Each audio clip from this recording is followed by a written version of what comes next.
Hi, Janelle. It is now our opportunity to speak with you and a little bit about your college experience. We would love if you could just do a brief introduction for the crowd and to talk a little bit about your college search and application process and how you ended up at your university. Yeah, so my name is Janelle Johnson. I'm a senior honors biology major, chemistry psychology double minor here at Howard University. And a little bit about my college journey is that I applied to over 40 different schools all over different regions of the United States. And I was just looking for an environment that valued intellectual curiosity as well as cultural diversity. So coming to Howard, one of the mecca, if I will, of HBCUs, it really gave me and cultivated the opportunity for me to grow not only holistically in my academics, but also as a person. I would say that my application journey was a bit of a rocky one. I am a first generation student, so I had to navigate a lot of the process by myself. But in doing so, I was looking for a university that believed in supporting their students and treating their students like family. So I settled on Howard University. I think there's going to be some stiff competition tonight. I know it's the mecca, but this is going to be good to hear from all these different perspectives of HBCUs. I'm excited for this. So, Janelle, thinking back, and I know it was not the most traditional freshman experience, but tell us, were there any challenges or unexpected surprises that you faced, or even looking forward from freshman year? What challenges you may have faced, kind of going through the college transition? Wow, well, that's an excellent question. Challenges would kind of be an understatement, I would say. My freshman year did start in the middle of lockdown of COVID-19. So, of course, that big hurdle being thrown in front of me was a challenge that I had to overcome. I actually didn't spend my first year at Howard University. I spent it down at home in South Florida. So through that, I had to kind of just navigate as one, the transitional space between high school and college, from being in a virtual setting, but also just overcoming the social aspect and trying to get involved with the community, which I can say that Howard was really big on trying to connect us all during that time. But personally, for me, some of the challenges that really were that I faced as a first generation student was definitely just navigating the college sphere in general, trying to understand what the expectation is going into higher education, what standard I should set myself to, and how I should be able to accomplish that.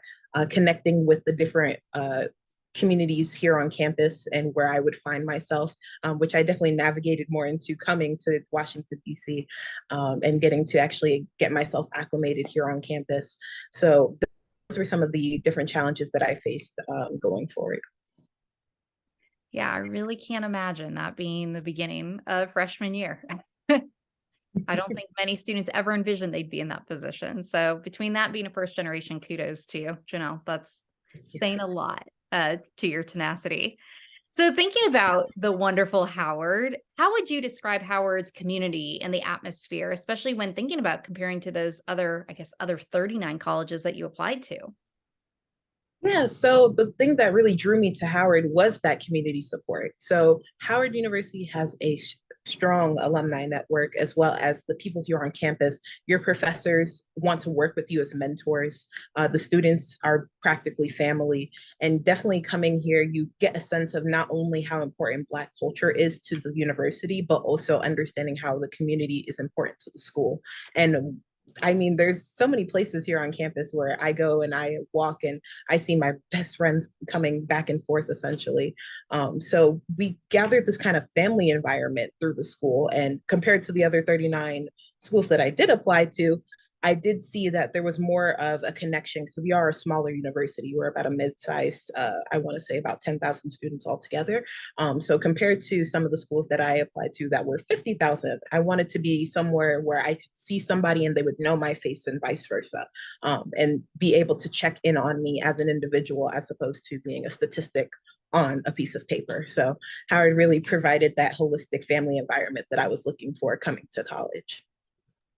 Sounds like it was a perfect fit. So, some parting words, Janelle, on your end for this crowd. What advice would you have for them exploring these different HBCUs and different colleges in general? Thinking back, if you could go back to senior year in high school, Janelle, what advice would you give yourself? What advice would I give myself? um, I would say don't be afraid to branch out. I feel like a lot of the time, especially for me, I was a bit afraid of going out of my comfort zone, coming to another place where I didn't necessarily know a lot of people or have an idea of what I was getting myself into. So I would say don't be afraid to branch out and explore. If you have the opportunity to go to these HBCUs and see the campus, please take advantage of those opportunities by going and seeing, is this the environment for you? Don't be afraid to talk to current students or former students of the universities who can attest to their own experiences as well as what it's like being a student at the school, because that's what I ended up doing. And hearing the different stories from the people I talked to, I was like, oh, this might be the place for me. So I would say don't be afraid to use those resources, reaching out to local people who may have connections with these schools. And also be authentic and tell your story in your applications. I feel like a lot of it, we try to cater to the universities a lot of the time as students trying to apply for college, but don't be afraid to just be authentically yourself in your application, because I guarantee the right school will match with you. That is some really good advice. So I hope everyone is listening to that. Well, Janelle, we really appreciate it. We have a couple other students who will be speaking with the crowd here. But we can't wait to see what the end of your journey after Howard looks like. We'll be following along. Thank you so much for having me. Well, Erin, thank you so much for joining us for today's panel. We are looking forward to you being able to share some of your experiences and insight as a current student at FAMU. But to get us started, if you can just kind of do a quick little introduction for the crowd and just share a little bit about what your college search application process looked like, and why ultimately did you end up picking FAMU for yourself? Of course. So, just hello, everyone. I am Erin Howard, a third year business administration student from West Palm Beach, Florida. My college application process was very interesting. I knew that from, I believe, my junior year or my sophomore year, I knew I wanted to attend an HBCU. And so, as I was looking through, I was fortunate enough to go on a tour up the Eastern Seaboard and go to the different HBCUs.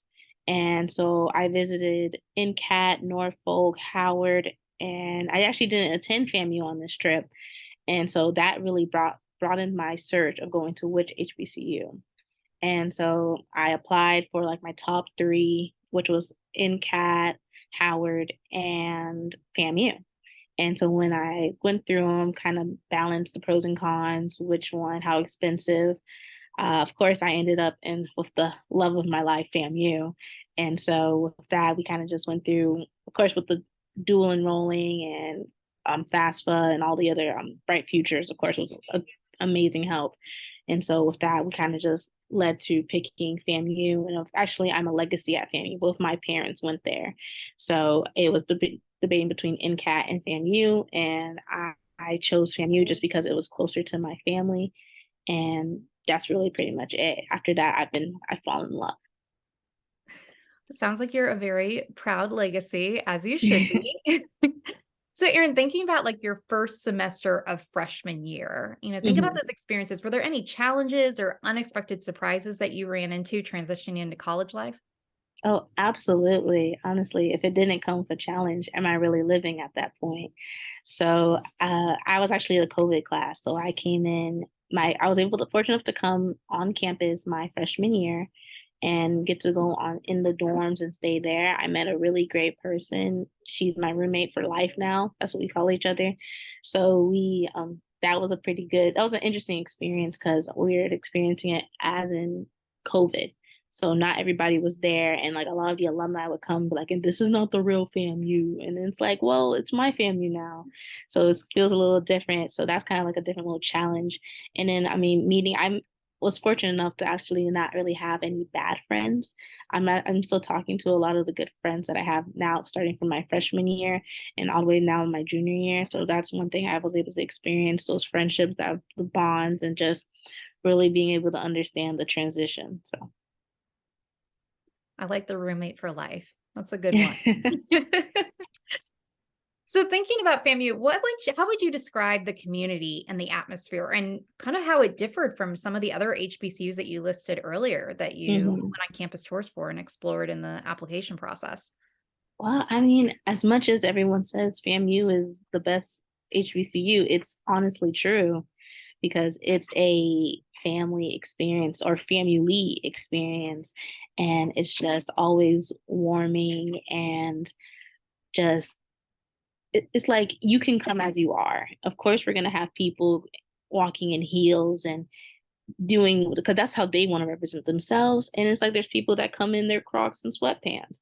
FAMU has a wide variety, and it's like they have over like, I believe, 150 clubs, and you can go from your hometown to, hey, if you like anime, if you like gaming, we have it here. So it's like it's always a welcoming experience. Even the people from Mr. FAMU to our SGA president, they'll say hi to you and start a conversation with you, because even though we may see we are the #1 public HBCU, it's very a homey feel. I think you sold everyone. I hope I did. Number one, right? So what advice do you have for students exploring these different HBCU opportunities, or just in general going off to college, that you wish you could spread to everyone? Just some advice is just keep your it's gonna be a fun experience regardless of what you do. So just remember what you really came for. Like I know I came for getting a degree and going into business. Of course, I didn't know what I was gonna go into, but I just kept that like tunnel vision of saying I'm gonna still come in what I came here for, which is a degree. And then just be prepared for a lot of unexpected challenges to hit you. But if you still have like your eye on the prize, you're gonna finish it and just enjoy the experience that you're doing. I've been fortunate enough to join a lot of clubs and organizations that have really made my experience worthwhile. Well, Erin, I appreciate the insights. I know everyone else tuning in does as well. So hopefully the students here, they're going to get an opportunity to hear directly from FAMU as well later on in today's program. But Erin, we appreciate your time. And next up, we're going to be speaking with Amira, who's a student at Tuskegee.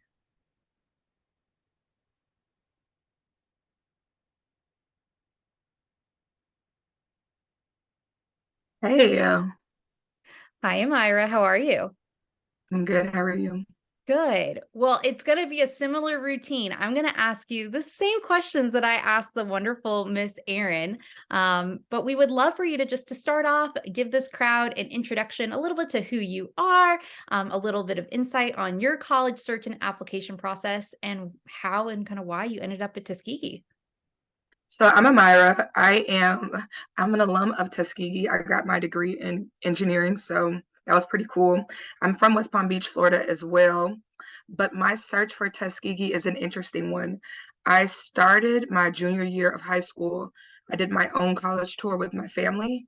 Granted, they come from an HBCU background, but I kind of wanted a more diverse search. So we started in North Carolina at UNC. And Tuskegee ended up being a part of the trajectory because I was going to visit Auburn University. My dad said, if you're going to be that close to this school, you should give them a view as well. I chose to do that, and it was at that moment Tuskegee literally chose me. Tuskegee University, extremely historic.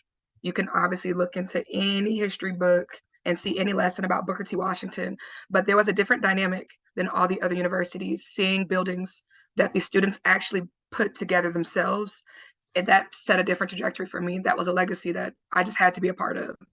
Seeing other people say education was extremely important for them, I was like, okay, if they can do it, I can do it too. So that was extremely different. The feel was different, and I couldn't deny the opportunity to be a student there.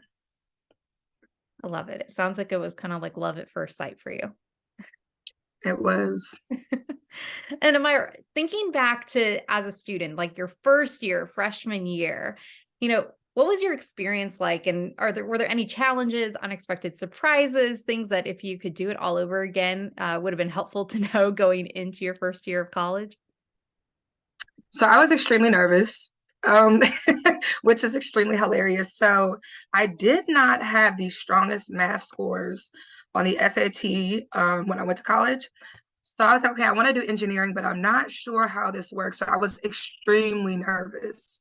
I was like, I'm kind of here. I don't know if I'm on the right trajectory and path. I don't know if I'm gonna even get this degree. But I was right at home. So I was nervous about my academics and also nervous about being in a new space. Since I went to school further away, it was like, okay, I don't have my friends from back home. I don't have any family here. I'm literally learning as I go. So the shocking factor for me really was, being in a new place. It's unfamiliar. And at this point, I'm making my own identity. So I think that was a shocking fact, but it was amazing. I don't regret it at all. I would do it 10 times all over again if I could. And that major that I was so nervous about, it worked out perfectly. Tuskegee supported me every step of the way. They had tutorial courses in the engineering building, so I got to work with stronger students in math. Math was a breeze. It was super easy for me. That's a big challenge, and I think fear for so many students is just in general the academic preparation. And that's just so Mm, nice to hear about the faculty being there as a huge yeah, support to you. I mean, that you don't get everywhere. yeah. So that's a really wonderful thing to share with these students. And so thinking about the community and atmosphere at Tuskegee, how would you kind of differ, the experience at least that you had at Tuskegee and kind of summarizing what that community feels like and to be an alum as well, carrying that forward? So Michelle Obama described it really well when she gave a speech at our university. She was just amazed at the community itself. Tuskegee is located in Tuskegee, Alabama, but the school doesn't necessarily just set the tone for the city. The city is just as much as in support of the school, just as the students are in support of the city. So for me, it was incredible to see different walks of life, but we were all there for the same purpose, but we all brought a different culture, to the university. It was fascinating to see kids from the West Coast, the East Coast, up north, in the South, and we're all here at this melting pot, but we're all like creating our own legacy for Tuskegee. Um, it's funny because you could easily go on YouTube and watch videos about our university, and every time someone comes, they're always like, I want to hear about the shed. So they want to hear about, the cultural experience, which is cool. They also want to see the student life, campus. So student life there is incredible. It's amazing. Our love for Tuskegee, it can seem a little cultish, but it's actually just our pride. It's our pride and our love for this university that really, it started off as a small vision for someone, and Booker T. Washington created this incredible legacy for Tuskegee. And as an alum, for me, it's very easy. It's very easy to go on and on about Tuskegee and want everybody to attend there. There's nothing wrong with that. I think it's great that all of you want to just talk more and more about your schools. Like the pride, like that shines through more than anything. I'm envious. I didn't have that opportunity to have somewhere that I just feel so prideful over. So I hope the students are hearing this and are just really getting excited about being a part of a community like that.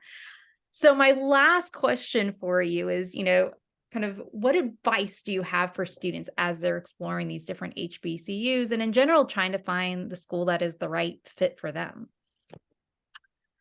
I love this question because that was a very tough thing for me. I wanted to go to college with my best friends. One went to FAMU and the other one went to USF. And it was at that moment I realized, like, hey, it's very clear that I have to do my own trajectory. So I had a list of schools. Much like Aaron, I applied to North Carolina A&T, FAMU, Tuskegee, and FSU. What set Tuskegee apart and what I would advise anyone to do your research, completely pick what's going to be best for you. So I went to a smaller campus, very similar to my high school experience. Suncoast was a small school. I realized I worked the best in smaller settings. Like you said earlier, I wanted faculty that could give me one-on-one attention should I struggle with anything, and I got that atmosphere. Number two, I did end up receiving an academic scholarship. So financially, that was, pretty great for me. Here's somebody who believes in my academics and sees that they should invest in my future. So I felt like that was a huge factor in deciding. But if I could say anything, I want you to pick a campus where you could see yourself there, you know? Pick a campus where the community, it represents you. Pick a campus that has things that are interesting to you, even outside of the academic realm. Because at the end of the day, you are going to be living and breathing in this community. You're going to exist. And also pick a university where you know your impact is going to matter. Most importantly, whatever you choose. And there's no wrong decision. There is no wrong decision here. You just have to pick something that you know, hey, I loved it here. The experience was amazing. And most importantly, they support me as a student. Well, Myra, that was a perfect segue to get everybody ready to hear from all these different HBCUs the rest of this evening. So thank you so much. And, for all of you, we just appreciate your time, speaking to all these students and families. It means a lot. And we're excited to see what the future holds for you, because I have no doubt it is extremely bright. So I'm going to personally feel like I need to follow you guys along your career journeys now. And I don't know, I don't think we can pick a favorite tonight. All these colleges just sound amazing. So thank you all. And we'll be in touch soon.